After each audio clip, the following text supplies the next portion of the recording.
ya untuk acara kita di malam hari ini, di sore hari ini. Mari kita bersama saudara berdiri. Tuhan, terima kasih Yesus. Sore hari ini Kau berikan kami Bapa kesempatan untuk melayani Kau Yesus. Haleluya, haleluya, Tuhan Yesus.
Berkati kami Tuhan di hari ini Bapak. Walaupun Tuhan saudara kami Tuhan tidak dapat hadir Tuhan atau sakit penyakit Bapak, tolong jamah sembuhkan katakan dalam nama Yesus. Karena kebaikan kamu kepada kami akan berkumpul kami kembali di tempat ini Bapak. Berikan Tuhan kesehatan Tuhan mereka Tuhan.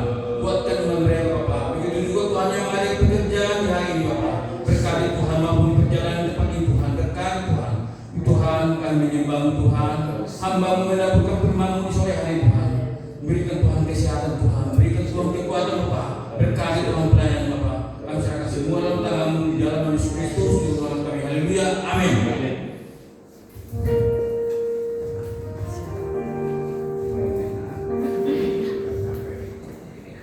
Amin saudaraku. Karena kita dimenangkan Tuhan di sore hari ini, kita diberikan kegembiraan dan kemenangan. Mari kita menyanyikan kemenang-kemenangan.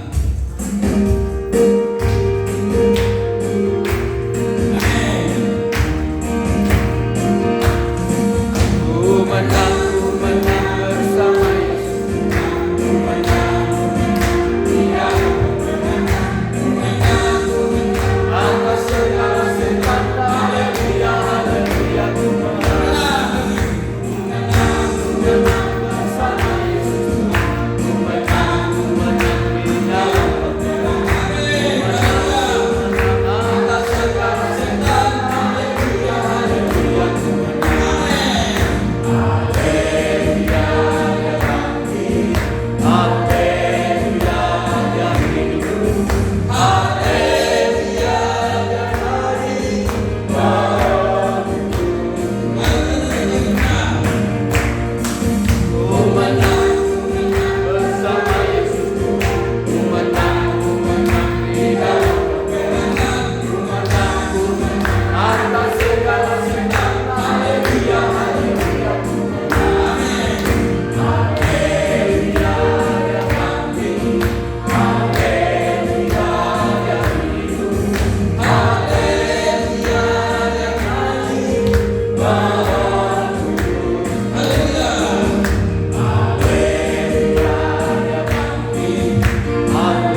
Puji Tuhan, dan puji syukur kepada Tuhan Yesus.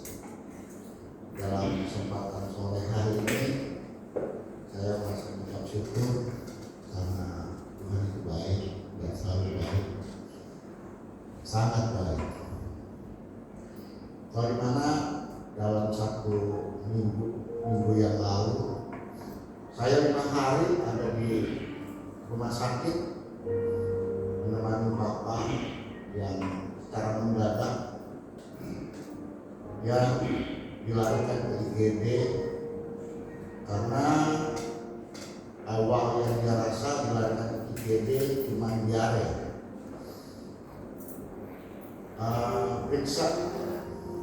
Diperiksa memang Bapak ini sakitnya mungkin tidak banyak, saya nggak bisa mengatakan juga komplikasi karena yang merawat Bapak itu adik saya, mulai dari yang ringan sampai dia terapi, dia ada saraf kejepit, mungkin di tengkuknya kurang lebih kata dokter yang mengatakan saya baru menemukan pasien yang banyak saraf kejepitnya. Mungkin ada 3 yang di leher, di kaki. Kondisi Papa itu sudah kayak perahi, kakinya ketat kalau di bahan, apalagi juga begini posisinya, dia nggak bisa terlentang baik.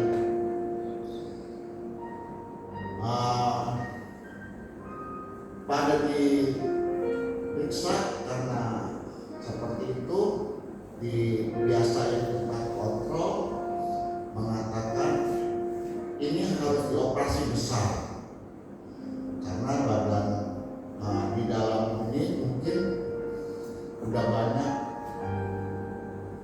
entah kotorannya, entah memang dia bergas.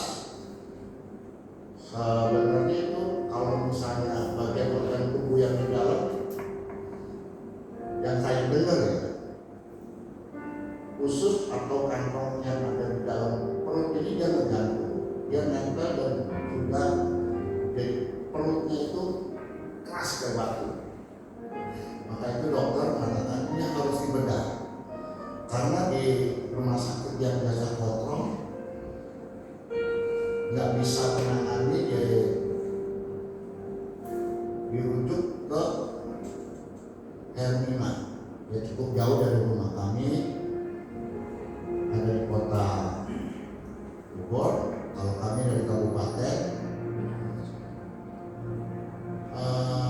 Sampai di Hermina, selama kedatangan Papa itu dokter yang menangani ada 3 dokter, mungkin ahli bedahnya, mungkin juga yang bagian untuk menangani nanti bagaimana dia ditangani di meja operasi, harus ada ventilator. Di antara 2 dokter ini berdebat, orang tua ini tidak bisa ditindak operasi karena mau bagaimana dia bergerak aja kalau dipanggil dia bukan leher yang nengok, seluruh badan. Memang dari 1 tahun sebelumnya dokter tua mengatakan orang tua saya memang aktif ya, karena dia dagang, angkat galon sendiri, baik beras ataupun belanja sendiri, dia naik motor, pernah dia jatuh, dan jatuh pun nggak mau merasa. Kalau saya memang akuin, saya sangat lihat orang tua saya, bapak saya ini sangat ya lebih aktif lah mungkin daripada saya. Sangat luar biasa, dia punya itu semangat hidupnya tinggi, dia mau berjuang. Boleh dikatakan dia tidak mau, tetapi di balik itu ya kita nggak tahu dia memang bisa atau tidak bisa. Kalau misalnya saya dia dipegang, minta diurut, pegal-pegal diurut pun dia nggak bisa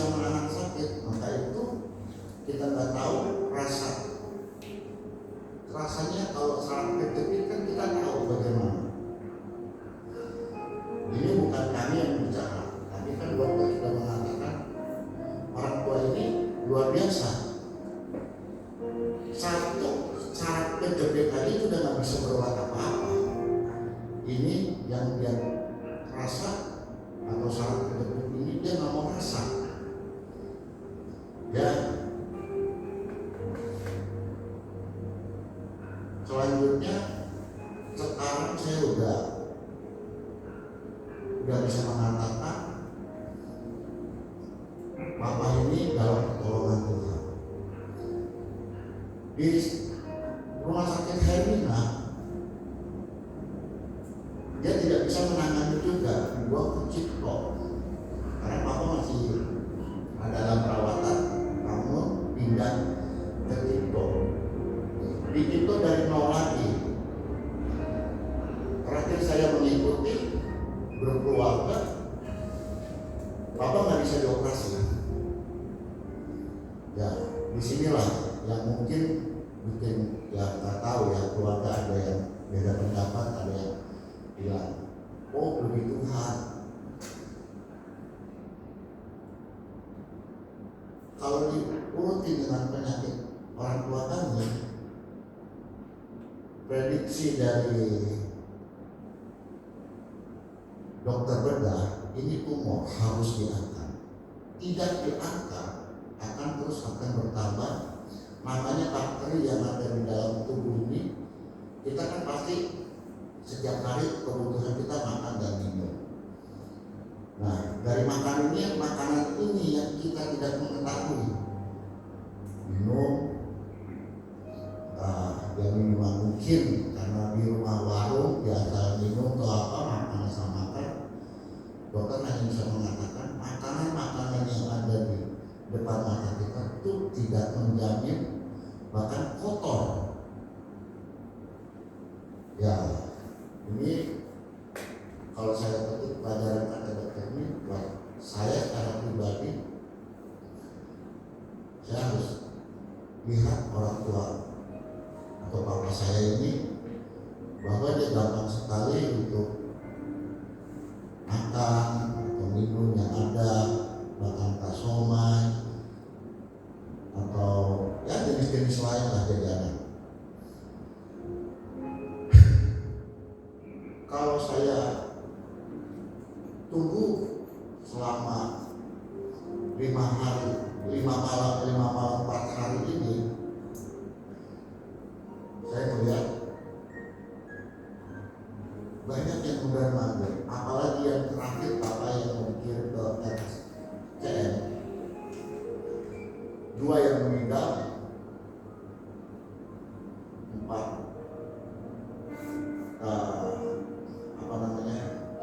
ya sebulan kita ganti kamar atau dipindahin ke kamar yang lebih baik karena itu kan ICU.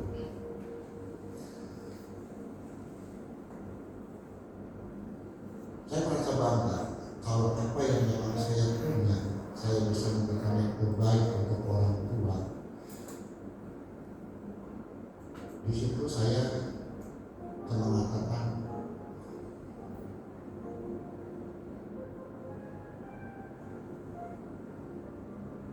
apa itu bisa ada pada saat ini dengan kemurahan Tuhan. Tapi memang semangat hidupnya bagaimana, karena kesibukan suster yang ada 2 meninggal, 4 dan 1 orang lagi kayak belum sebutkan, itu dia ngamuk karena di ICU. Dia nggak mau ada di ICU. Jadi suster hanya beberapa karena tugas malam, mungkin ada 4 atau 5, nggak bisa menangani. Jadi saya membersihkan semua, Papa lagi buang air bersih. Nah di situ saya merasa hanya ini yang saya bisa lakukan, saya tidak bisa melakukan apa-apa. Tuhan memberikan sesuatu yang luar biasa di dalam diri saya.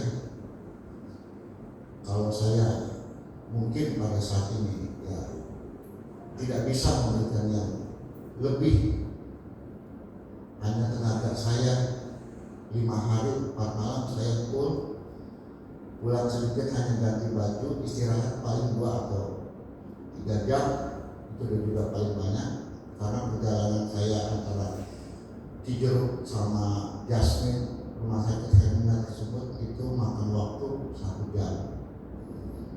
Jadi saya tidak bisa lama-lama karena tidak ada yang mau menjaga lagi.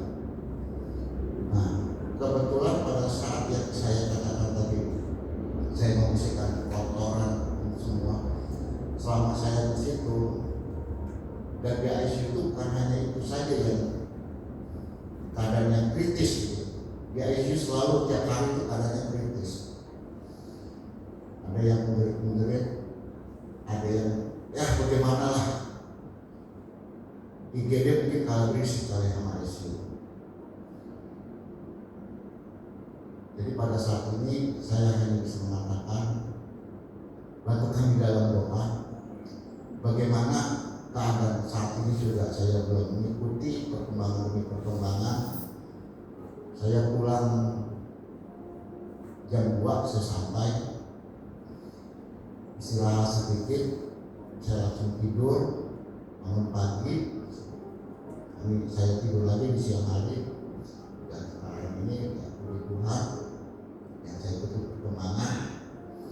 Kalau apa itu memang ya semoga tidak dijalankan operasi, karena dokter yang mengatakan ventilatornya mau ada di mana dan mau bagaimana cara masang ventilator, layarnya tidak bisa bergerak. Segala sesuatu memang hanya ada, dan semua kehendak Tuhan. Kalau memang Tuhan izinkan pada saat ini orang tua kami rawat jalan, konsekuensinya Papa ini sudah disangka dan harus dibantu Tesla atau bagaimana. Tapi Papa orangnya sangat aktif. Ya, ini yang menjadi bingung, yang menjadi pusing, menjadi masalah kami. Dan di sana Mama pun udah cukup, dan juga Mama pun setiap minggu mungkin 2 atau 3 kali harus kontrol. Nah, kalau misal saya ya badan ini bisa saya belah satu di sini satu di sana, ya saya bisa lakukan. Tapi saya terus berdoa apa yang terbaik untuk orang tua. Saya percaya apapun keadaan kita semua, bagaimanapun,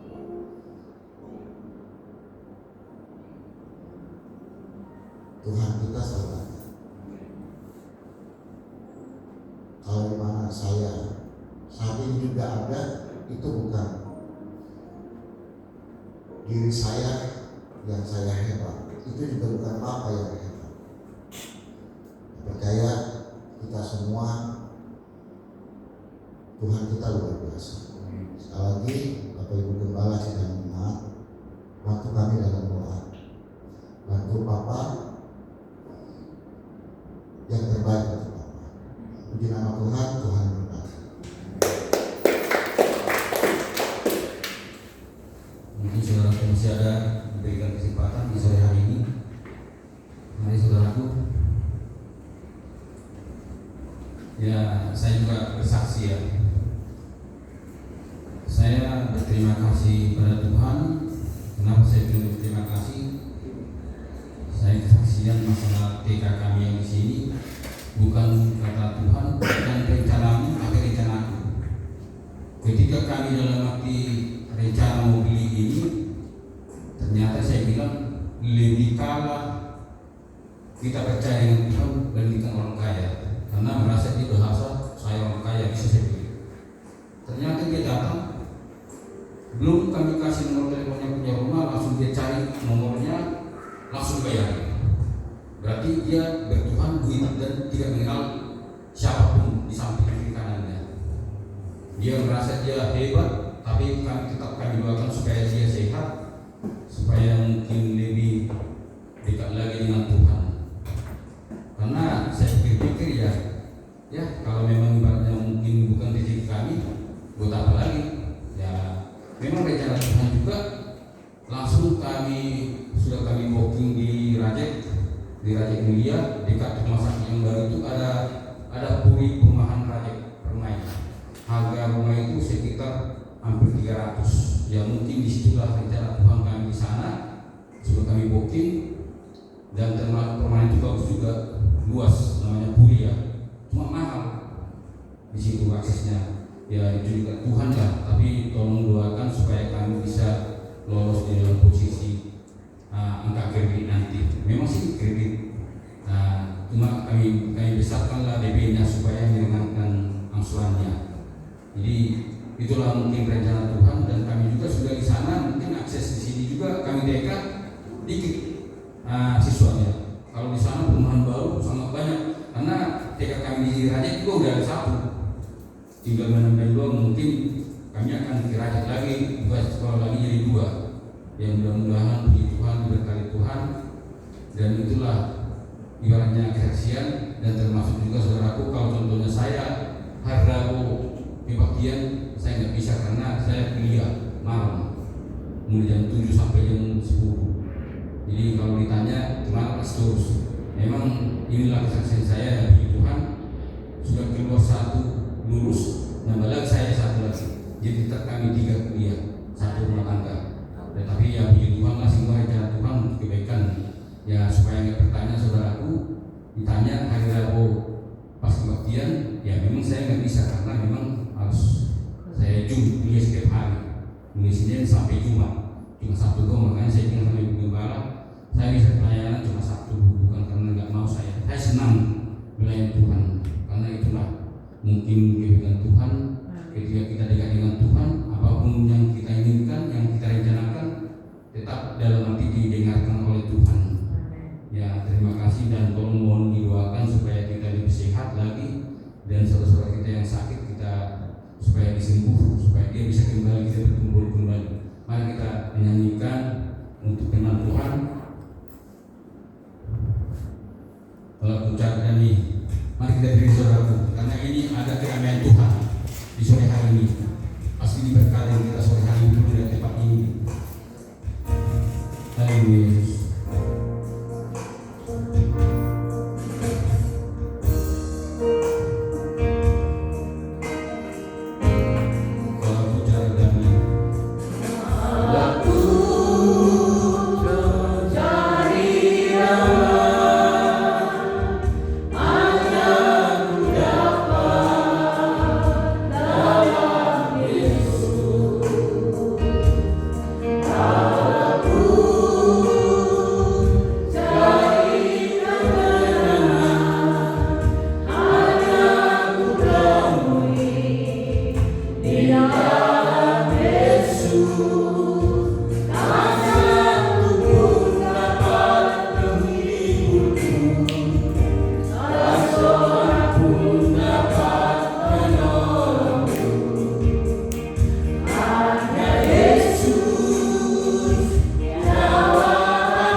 hikmat yang datang dari sorga, yang menguasai hati dan pikiran kami, sehingga setiap benih firman Allah tertanam, terdampak di dalam hidup kami, sehingga kami selalu menjadi serupa dengan Tuhan.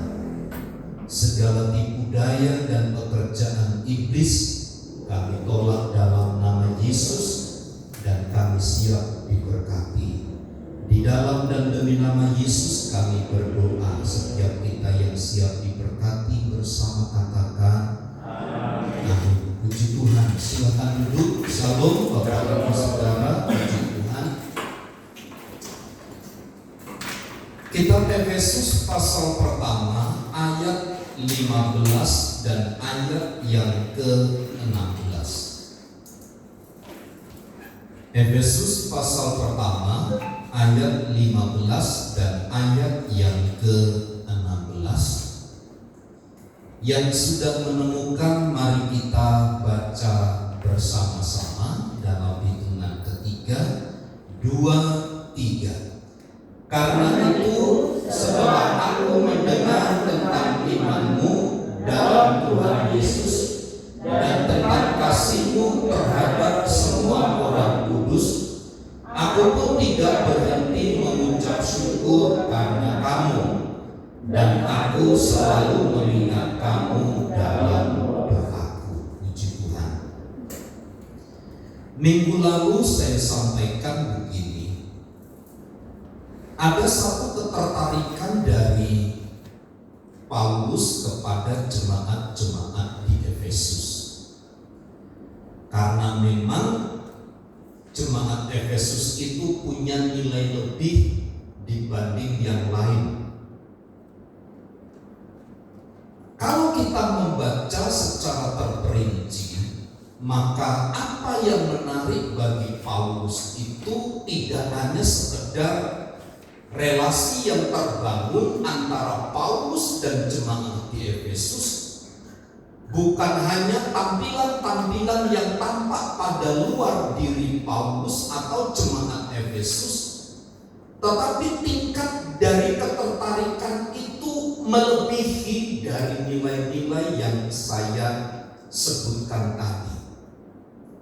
Bahkan minggu lalu saya sampaikan bagaimana caranya kita itu agar menjadi pribadi yang menarik begitu, supaya kita itu saling paling tidak memberikan satu rasa, memberikan satu warna, agar kita sebagai orang percaya, kita sebagai pasangan itu punya nilai lebih gitu, punya nilai lebih. Jangan pernah kita berkata jika dikaitkan dengan keluarga, dengan rumah tangga, saya sudah tua.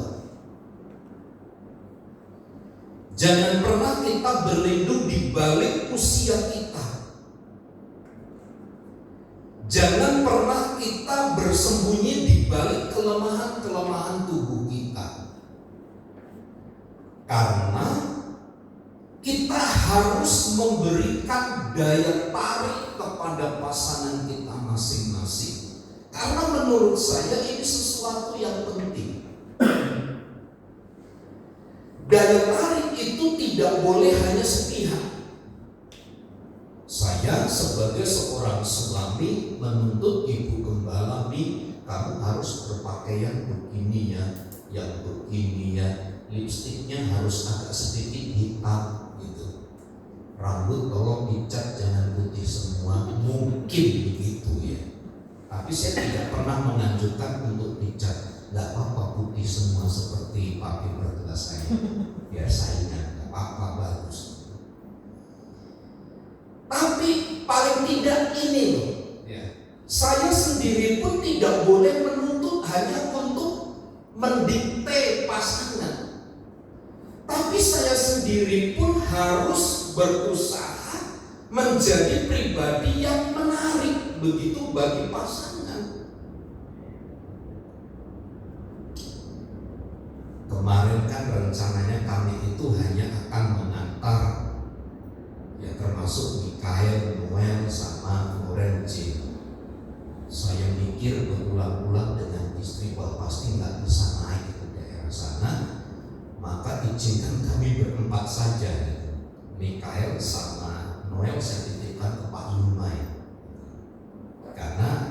biasa pengalaman di tempat itu nggak naik gitu mobilnya.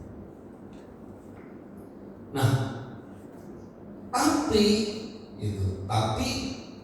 ketika kami tiba di sana, memang saya itu hanya ngantar saja. Setelah sampai sana kami pulang gitu. Makanya baju itu cuma satu, celana pendek, dan itu aja. Tapi akhirnya ya karena bolak-balik takut macet, akhirnya tidurlah di sana semalam. Pak Yume juga harusnya tidur di sana, pulang gitu, tapi dia tidur di sana dengan saya berdua. Nah, saya juga nggak bawa persiapan, saya nggak bawa sikat gigi, saya nggak bawa Rexona, saya nggak bawa sabun. Ya Tuhan, bagaimana caranya? Itu jauh mau beli apa barang-barang. Akhirnya saya lebih banyak berdiam diri, gitu. Lebih banyak berdiam diri, nggak mau banyak bergerak. Kalau banyak bergerak keluar keringat kan tentu, waduh bagaimana mau mandi, nggak ada sabun ini itu gitu kan. Jangan banyak bergerak, gitu. Supaya apa?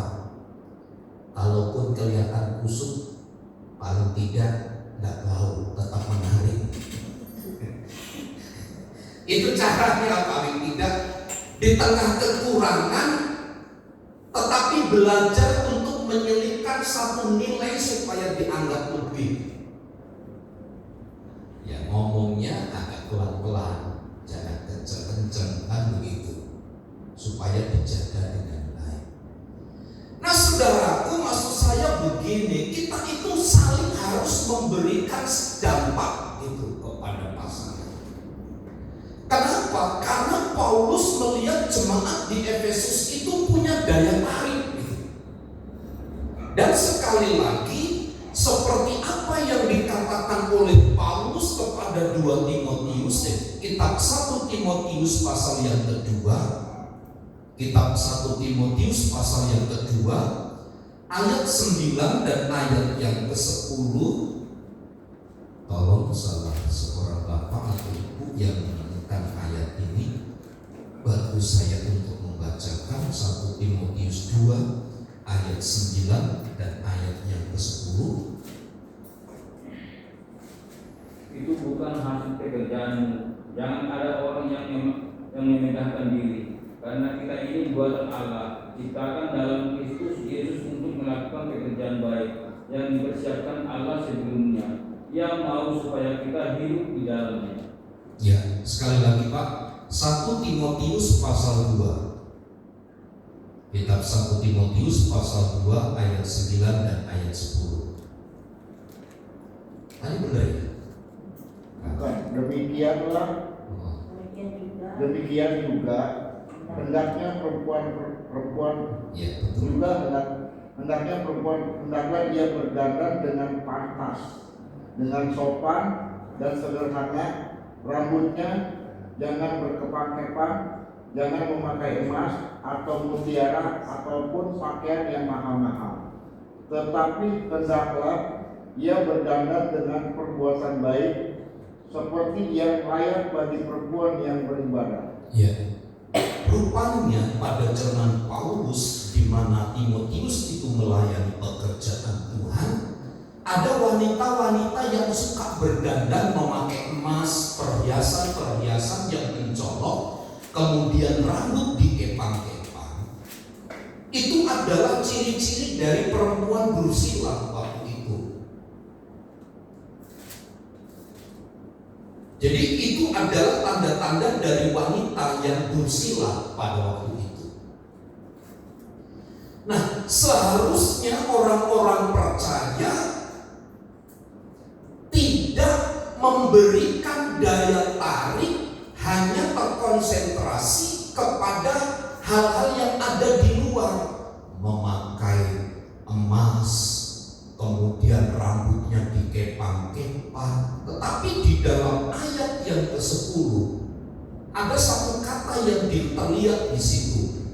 Seharusnya orang percaya itu pakaiannya yang dikenakan, yang didandani adalah dengan perbuatan yang baik. Paulus katakan sesungguhnya demikianlah orang yang menarik itu, gitu. Bukan hanya terlihat dari tampilan luar, karena tampilan luar itu bisa menipu.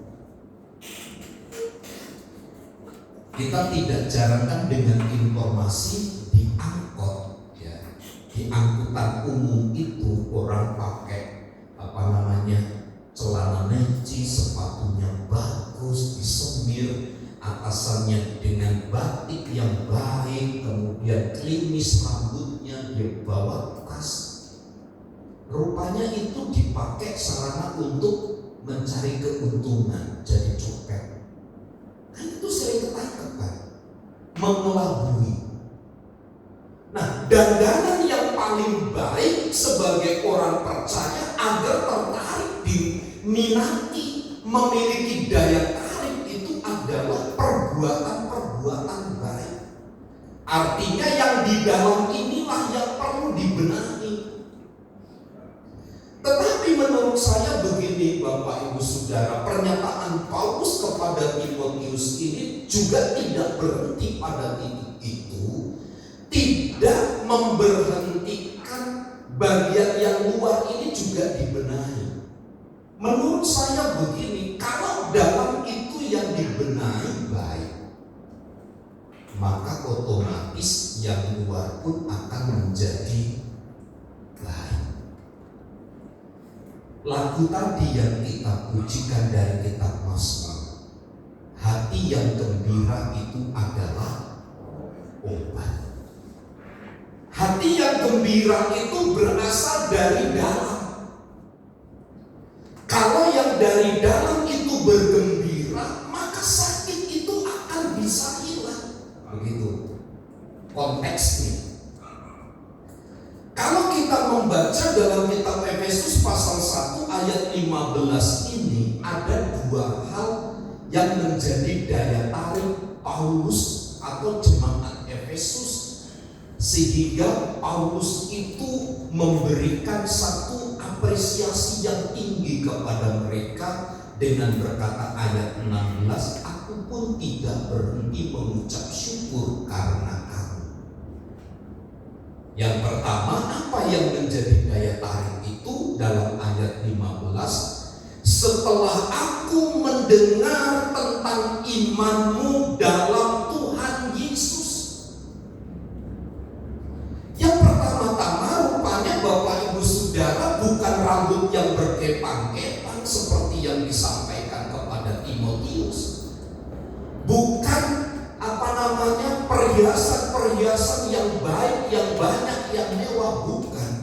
Tetapi yang pertama-tama adalah iman dalam Tuhan Yesus.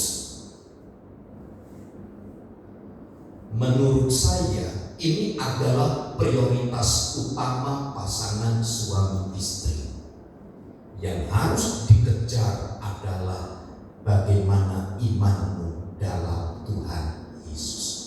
Itulah yang akan membuat daya tarik pasangan itu.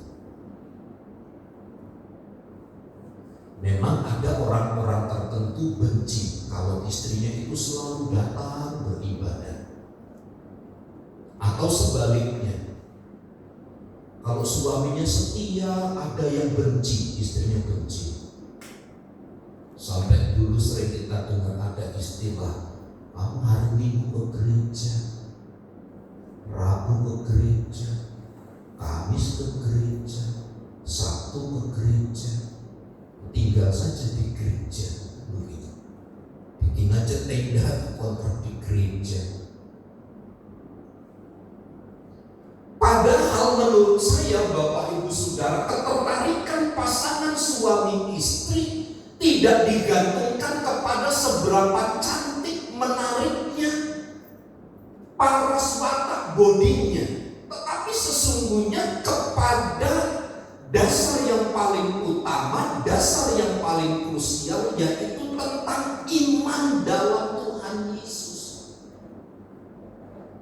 Sebab Sebab apa Bapak Ibu Saudara? Konteksnya kemudian kalau di dalam kitab Efesus pasal yang kelima, hai istri tunduklah kepada suamimu. Seorang istri akan menarik dalam kitab Efesus pasal 5 itu kalau dia punya iman dalam Tuhan Yesus, belajar dari Tuhan Yesus, tunduk kepada pasangannya. Lalu bagaimana kepada suami? Suami pun sama. Dia harus memberdayakan dirinya seperti Kristus. Bagaimana ia supaya menarik imannya? Belajar dari kitab Efesus pasal yang kelima, mengasihi pasangannya. Semuanya kan seperti panci ada tutupnya gitu. Klop gitu. Saya berharap begini Bapak Ibu Saudara, perhatian kita sepanjang waktu dalam mengisi pernikahan kita itu lebih perbanyaklah bangun keyakinan imanmu kepada Tuhan Yesus Kristus, ketimbang daripada pengejaran-pengejaran kepada hal-hal yang sifatnya itu duniawi. Boleh kita merawat tubuh karena itu juga dikehendaki oleh Tuhan, tapi itu bukan prioritas. Boleh kita ada waktu kita refreshing, tidak masalah, itu baik untuk membangun relasi dengan pasangan lebih baik. Tetapi yang lebih penting dari semuanya itu seperti Tuhan Yesus katakan, hukum pertama terutama dan hukum yang kedua, kan begitu. Ada yang utama semuanya, yaitu tentang iman di dalam Yesus Kristus itu. Jadi pasangan yang menarik itu adalah dari imannya. Bagaimana dia teguh berdiri, bagaimana pada waktu mengalami masalah dia tetap berdiri. Semalam saya mendengar seorang hamba Tuhan kesaksian, saya termangu-mangu gitu. Seorang hamba Tuhan kesaksian menceritakan tentang jemaat yang dilayani. Anaknya itu kuliah dan makan dekat saya, diceritakan dia itu kuliah bayar sendiri, dia masak-masakan Korea dan senang rupanya teman-temannya tuh, dia masak buat biaya kuliah. Anak muda masih belia gitu. Tapi orang tuanya dulu pernah jualan oli, semuanya itu habis. Tadinya tuh sudah semua rumah ada, pabrik dia punya, ini suami istri, semua dia ada, sudah baik keadaannya. Tapi satu kali semua habis, dia ceritakan begitu. Ibu gembala ini sedang membangun pastori. Nah, membangun pastori di gerejanya di depannya itu. Dia berdoa begini, rumahnya itu tinggal satu dan akan digadaikan. Tinggal satu akan digadaikan ke bank. Tapi dia berdoa, saya gadaikan ini bukan untuk usaha, saya gadaikan ini untuk membangun pastori hamba Tuhan itu. Ini secara logika, secara nalar sulit untuk diterima. Dia sendiri kesusahan, lalu dia mengeluarkan sejumlah uang dengan menggadaikan rumah untuk membangun itu rumah hamba Tuhan. Satu kali sisanya uang itu dia belikan mesin. Mesin itu pembuat mainan. Kalau anak-anak itu mainan gitu kan, yang di bisa terbang gitu. Terbang gitu. Karena ada lampunya dan enggak gitu. Dia juga nggak pernah main alat itu. Dia beli aja gitu, karena harganya murah, dia beli saja. Nah, satu kali ada telepon dari Riau yang dia tidak kenal, dia tidak tahu gitu. Dari Riau ini jauh. Kalau sama-sama di Dadak di Tangerang mah gampang. Tiba-tiba dari Riau telepon, bisakah buatkan mainan seperti itu? Bisakah buatkan mainan seperti itu?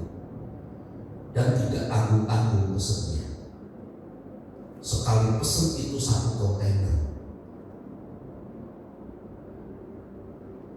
Saya karena kan nangis di depan beliau kan gak enak juga kan. Saya laki-laki, dia ibu gembala, walaupun dia ketua BPD kan saya gak enak nangis. Karena saya melankolis dengar cerita begitu, saya bisa ikut serta gitu dalam peristiwa hidup seperti itu. Tapi pada akhirnya istrinya itu berkata seperti ini, sampai ibu gembala bilang begini, enggak, kamu kan kekurangan, jangan kasih untuk saya, kamu itu kekurangan. Enggak tante, saya dulu menikah juga gak punya apa-apa, jadi sekarang gak punya apa-apa, biasa aja. Dia tetap melayani, dia tetap ibadah, dia tetap wanita, tetap setia. Ini loh pribadi-pribadi yang menarik itu seperti ini, Bapak Ibu Saudara. Imannya itu tidak menjadi lemah waktu kondisinya sedang turun, sedang rendah. Iman seperti inilah yang membuat Paulus itu tertarik, itu maksud saya. Tidak ada keluhan-keluhan yang terucap dari bibir, dari mulutnya.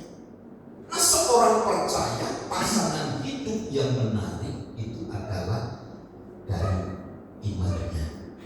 Dan saya percaya Bapak Ibu yang setia beribadah kepada Tuhan pasti beda kualitas imannya dengan yang lain. Seminggu hanya sekali ibadah, pasti beda. Ada peningkatan kualitas yang berbeda. Nah, inilah sebenarnya yang harus menjadi konsentrasi kita. Iman di dalam Yesus Kristus itu, bukan hal yang lain, bukan hal yang di luar ini. Prioritaskan bagaimana ini Tuhan bentuk tubuh pribadiku ini supaya menjadi menarik. Maaf ya, maaf. Banyak kesaksian. Orang itu selingkuh bukan karena pasangannya itu, bukan karena yang diselingkuhi itu cantik, bukan. Tetapi misalkan ini laki-laki yang selingkuh dengan wanita, pasti wanita yang diselingkuhi itu tidak lebih cantik daripada istrinya. Mohon maaf bahasa kasarnya, dia pasti lebih banyak kurang. Tapi kenapa dia tertarik kepada orang itu? Karena dia memberikan nilai lebih. Nah, lebihnya apa? Diperhatiin. Mau minum ini, minum pati gitu. Sementara rumah, minum, tolong ambilin minum, ambil sendiri. Ini tolong kerok sendiri. Sementara di sana, sini saya kerokin tiap hari. Mau minta kopi bikin sendiri, beli sendiri sama di Indomaret. Sementara yang tidak itu menyediakan makanannya, menyediakan kopi sudah manisnya pas gitu, menarik. Jadi perhatian yang seperti itulah yang bisa menggoda. Makanya menurut saya Bapak Ibu Saudara, sebagai orang percaya kita itu harus feedback. Saling apa yang memberikan dampak, memberikan rasa dalam ketertarikan. Yang pertama-tama adalah menurut Paulus dari iman di dalam Yesus Kristus. Yang kedua, ayat yang ke-15 itu tentang kasih-Mu terhadap semua orang kudus. Tentang kasih-Mu kepada semua orang kudus. Jika ini saya gabungkan, saya kaitkan dengan pasangan suami istri, maka yang menjadi daya tarik antar pasangan satu dengan yang lain itu adalah kasih yang tulus kepada pasangan. Kasih yang tulus kepada pasangan. Saya kemarin kan sakit lambung ya. Saya memang gak bicara dengan ibu gembala, coba saya tahan. Saya bilang, saya ditawari kedua anak saya dengan ibu gembala, mau Indomie enggak? Saya bilang enggak mau, jangan. jadi parah. Tapi saya nggak ngomong kalau lambung saya sedang bermasalah. Nah, siang-siang waktu saya istirahat, tiba-tiba ibu gembala itu bawa Indomie, terus dipotongin cabai, telur, dibawa ke kamar. Waduh, ini setan ini. Indominya maksud saya, bukan istri saya, bukan ibu gembala. Indominya setan. Bagaimana kalau saya tolak? Saya kira nggak menghargai. Saya makan, tambah runyam saya. Akhirnya dalam nama Yesus dengan kekonolan itu saya makan, saya habiskan. Ibu gembala dibuat cepat dihabisinnya. Iya, dia masuk, tinggal mangkoknya. Gak lama, saya sambil berdoa, ya Tuhan, perut saya. Tadi malam itu kan belum semua total. Ada Pak Yuma, ada beberapa hamba Tuhan. Jam 10 malam belum selesai kan kami nungguin anak-anak. Kami ngobrol sambil ngopi. Nah, Pak Ferdi itu bilang kalau bikin Indomie jangan 1, 5 atau 10 sekalian. Katanya 5 atau 10 sekalian. Ini setan lagi nih, saya bilang setan lagi. Nah, yang diberikan itu enak-enak. Ada rasa rendang, ada rasa, ini semua rasa loh, termasuk rasa itu gitu. Saya makan pas dikasih itu rendang, rasa rendang. Saya bilang enak baunya ya Tuhan, baunya tuh ya Tuhan, kok enak. Jam 10 malam ya kan, perut itu sedang kurang baik, kok rasanya sedap sekali. Dalam kekonyolan saya bilang dalam nama Yesus saya makan. Dan saya tidur jam 11, jam 1 saya keluar, jam 3 saya keluar, jam 4 saya keluar. Gitu. Seperti dikocok ini perut sampai tadi saya pulang. Kenapa? Tidak bisa menjaga diri. Kasihnya ibu gembala, kasih yang mencelakakan saya. Tapi dalam ketidaksemengetahuan beliau, termasuk teman-teman saya itu juga mencelakakan saya. Sebenarnya bukan dia, saya yang membuat celaka saya. Padahal saya sering berkata begini, taruh itu pisau di leher, taruh itu leher di pisau, gitu. Taruh itu leher di pisau, supaya apa? Kalau mau makan itu taruh di pisau, jangan makan, jangan makan. Bapak Ibu Saudara, pasangan suami istri harus saling memberikan rasa ketertarikan satu dengan yang lain. Caranya apa? Dengan kasih, mengasihi yang tulus. Kalau Efesus pasal 5, Tuhan Yesus kan sampai ia mengorbankan diri. Itulah kasih yang tulus, memberi tanpa ada minta sesuatu. Lepas saja, berikan saja. Itulah yang menjadi daya tarik kekristenan, iman dan kasih. Jadi mari kita berlomba Bapak Ibu Saudara. Mari kita berlomba sebagai pasangan suami dan istri di dalam Tuhan. Kejar ini, firman Tuhan, iman di dalam Yesus Kristus itu, dan kembangkan kasih di dalam hidup kita kepada pasangan kasih yang tulus. Saya terlalu percaya dua bagian ini, kita itu akan menjadi pribadi yang menarik itu. Antara pasangan kita akan menarik.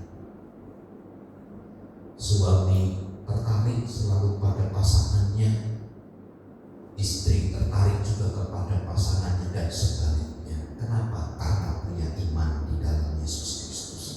Yang kedua, karena memiliki kasih yang tulus. Tuhan Yesus memberkati. Mari kita berdoa.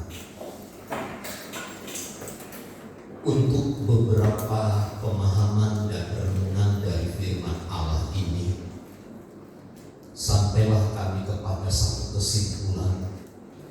Biarlah kami terus membangun tubuh rohani kami dengan baik. bagaimana iman kami di dalam Yesus Kristus, bagaimana kasih, cinta dan ketulusan kami kepada pasangan. Kiranya inilah yang terus membangun kami perhatikan dalam hidup kami keseharian kami, sehingga setiap waktu kami akan terus cinta dan mengasihi Tuhan, mengasihi pasangan kami masing-masing dengan cinta kasih yang tulus ikhlas.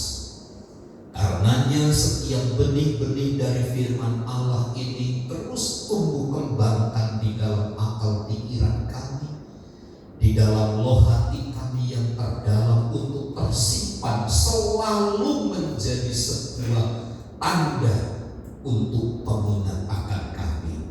Ajar kepada kami untuk membangun tubuh rohani ini menjadi lebih baik dari hari ke hari. Diberkatilah kami dengan kuasa firman. Di dalam dan demi nama Yesus, setiap kita yang diberkati bersama katakan amin.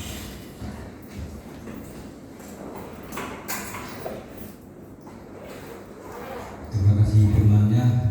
Memang kali ini terlalu banyak perasaan, selalu menghargai orang. Ya, jadi kejebak jadi Indomie jadi sakit perut. Haleluya. Ya, mudah-mudahanlah segala penyakit selalu diangkat Tuhan. Amin. Dan diberikan kesehatan, apalagi Bapak sebagai mengembangkan kami harus perlu dijaga kesehatan dan diberikan. Mari kita, siapa yang bertugas untuk memberikan kesempatan?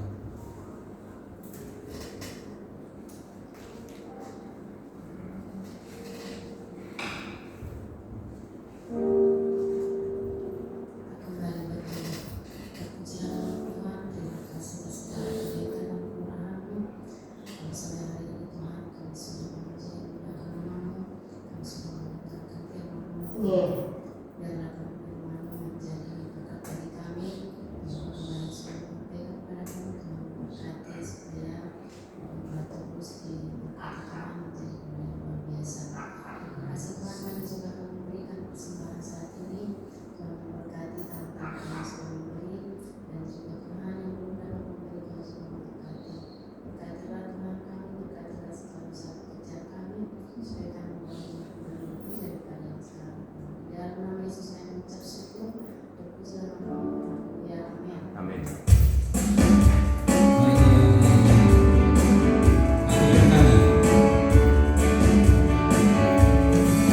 Aku diberkati sepanjang hidupku, diberkati dalam Tuhan yang berkati malam. Aku diberkati, diberkati sepanjang hidupku, diberkati dalam Tuhan yang berkati malam. Aku diberkati, berkati sepanjang hidupku, diberkati pagi yang berkati. Aku diberkati.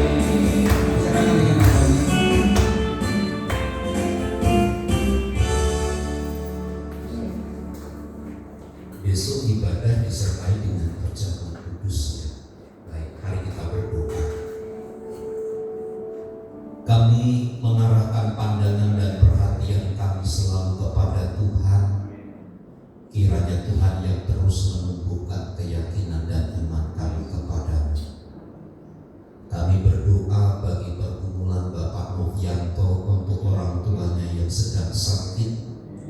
Hamba mohon kemurahan-Mu, nyatakan kekuatan dan kuasa Allah. Bagi Tuhan tidak ada yang mustahil. Jamah sembuhkan dalam nama Yesus. Demikian pergumulan Bapak Sitorus untuk sekolahnya. Kami percaya semua ada dalam genggaman tangan Tuhan. Tuhanlah yang telah berencana dengan sempurna, dan Tuhan yang mengatur dan menyediakan semua dengan baik. Segala apa yang menjadi pergumulan mereka, persediaan mereka, Tuhan pun yang menyediakan semuanya. Berkati seluruh jemaat Tuhan, kami sebagai dalam berusaha rumah tangga kami, Tuhan yang memberkati. Bapak Rudi, hamba berdoa bagi Ibu Benyo, Ibu Simanjuntak, hamba berdoa bagi Ibu Maria, Opung Bonar, Oma Unggal. Tuhan jamah mereka kekuatan dan pertolongan dari Roh Kudus yang sempurna. Dalam nama Tuhan Yesus kami berdoa. Mari saudaraku, angkat tanganmu dan terimalah berkat Tuhan. Tuhan memberkati dan melindungi engkau. Tuhan menyinari engkau dengan wajah-Nya dan memberi engkau kasih karunia. Tuhan menghadapkan wajah-Nya kepadamu dan memberi engkau damai sejahtera. Kiranya kasih karunia dari Allah Bapa, cinta dan kasih sayang dari Tuhan Yesus Kristus, persekutuan, penghiburan dan kekuatan dari Allah Roh Kudus yang menyertai dan memberkati hidup kita saat ini dan sampai selama-lamanya. Kami terima berkat Tuhan di dalam nama Tuhan Yesus Kristus. Kita semua yang percaya dan diberkati bersama katakan amin.